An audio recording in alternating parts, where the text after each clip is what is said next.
এবারে তাঁত শিল্প প্রসঙ্গ। নরসিংদী জেলার তাঁত শিল্প একসময় যন্ত্রচালিত তাঁতের দাপটে হারিয়ে যাচ্ছিল, তবে ফিরছে সুদিন। দেশীয় ফ্যাশন হাউসগুলো প্রাধান্য দিচ্ছে তাঁতের সুতি কাপড়কে।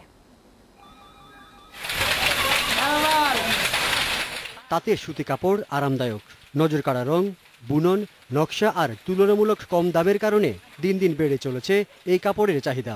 দেশের নানা অঞ্চলে তৈরি হয় এই কাপড়, তবে নরসিংদীর মাধবদীর নামডাক অন্য সব এলাকার চেয়ে যেন একটু বেশি।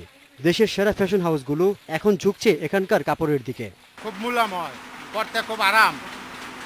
আর তাঁতের কাপড়টা এখন মনে করেন যে আমরা যে পরিশ্রম করে তৈরি করি, এটা পরতে খুব আরাম লাগে দেখে আমরা তৈরি করি।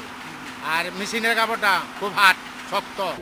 রাজধানী ঢাকা ছাড়াও চট্টগ্রাম ও সিলেট সহ দেশের বিভিন্ন স্থানে যাচ্ছে এসব সুতি কাপড়। যেমন ধরেন আরং আছে, স্মার্টেক্স, রিপটেক্স, বিবিয়ানা, নিপুণ, কারুগৃহ, তারপর কুমুদিনী, রং, এমনের বিভিন্ন শোরুমে আমরা দিই। সিলেট যায়, চট্টগ্রাম যায়, তারপর ফরিদপুর যায়।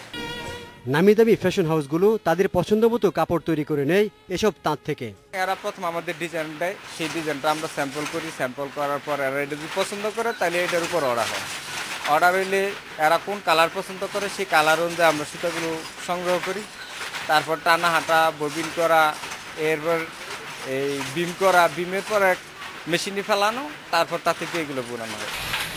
প্রকৃত তাঁতিদের জন্য সুতা আমদানিতে কোটা পদ্ধতি চালু এবং তাঁতের কাপড় বিপণনে সরকারি পৃষ্ঠপোষকতা পেলে তাঁত শিল্প আরও গতি পাবে, এমনটাই মনে করেন তাঁতিরা।